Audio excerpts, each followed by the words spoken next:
The path of genius. Xiefeng. Elon Musk is undoubtedly a genius. Had Elon Musk remained in South Africa, would he have attained his current achievements? Unlikely, as South Africa lacks the nurturing environment necessary for such genius to thrive. Suppose Elon Musk were Chinese and lived in China. Would he dare to propose plans like colonizing Mars and creating the Starlink project? No, he wouldn't. At this point, he might have already been confined to a mental institution. The fact tells us that geniuses exist everywhere, but without the right environment and nurturing soil for growth, all geniuses will become waste.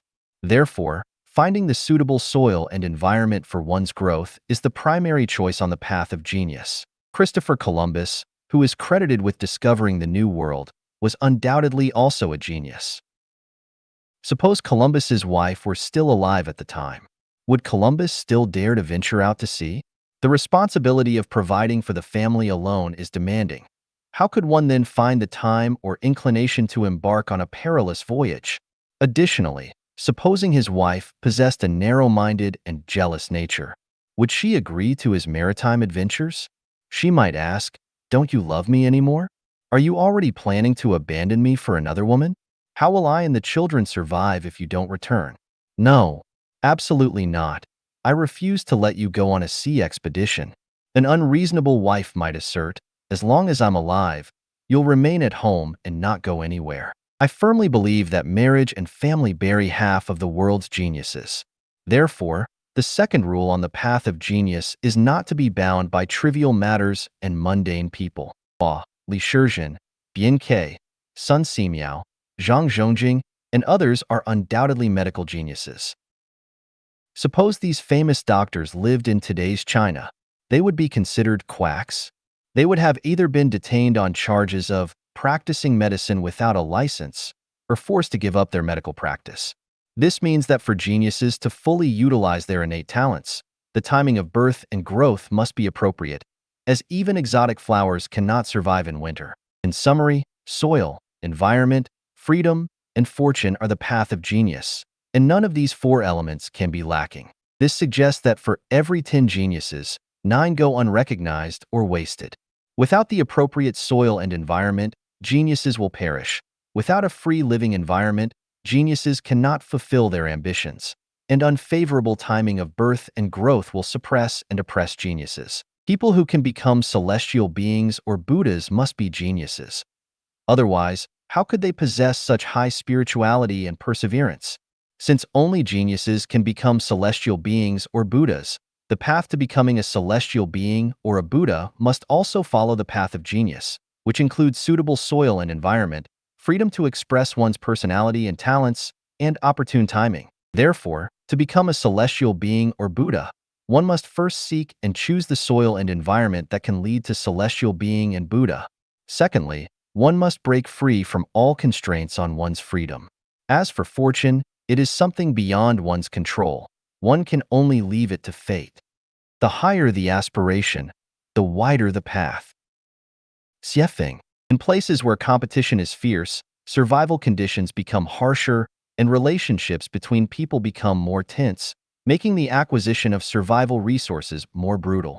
The simpler and easier the pathway to obtain survival resources, the more intense the competition becomes.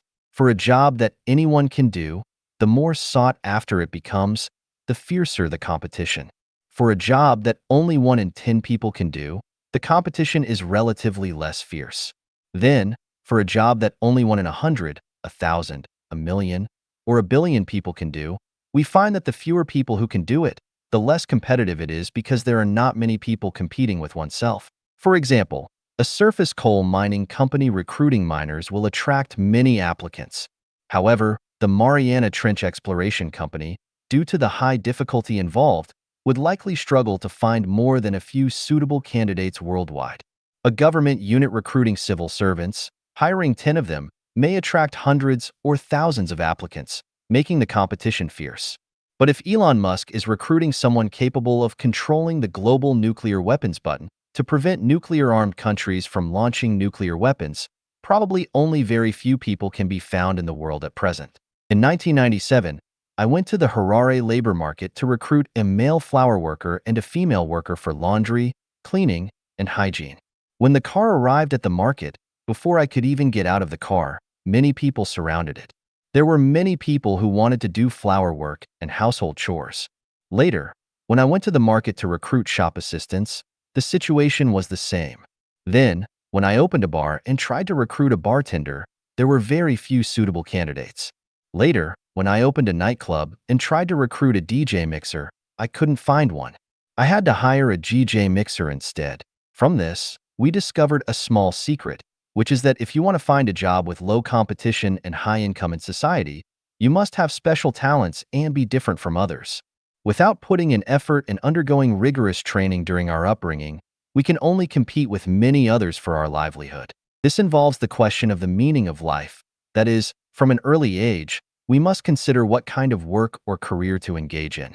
Each person has 24 hours a day, and where we allocate our time and energy is a major factor in whether we will be happy or not in our lives. Now, there are thousands of job types in front of us. Which one will you choose?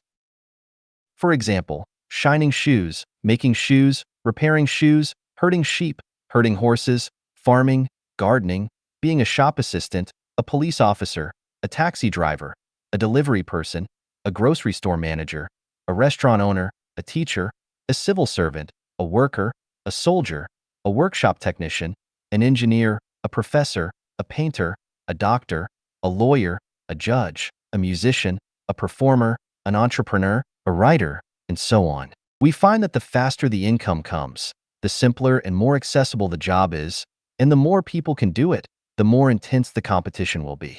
For example, shining shoes on the street can bring income on the same day. Working as a laborer, a teacher, or a civil servant can bring income in the same month, and farming and gardening can bring income in the same season. However, to become a professor, an engineer, or an entrepreneur requires upfront investment, effort, and more investment. In conclusion, to avoid fierce competition and maximize income, one must first invest.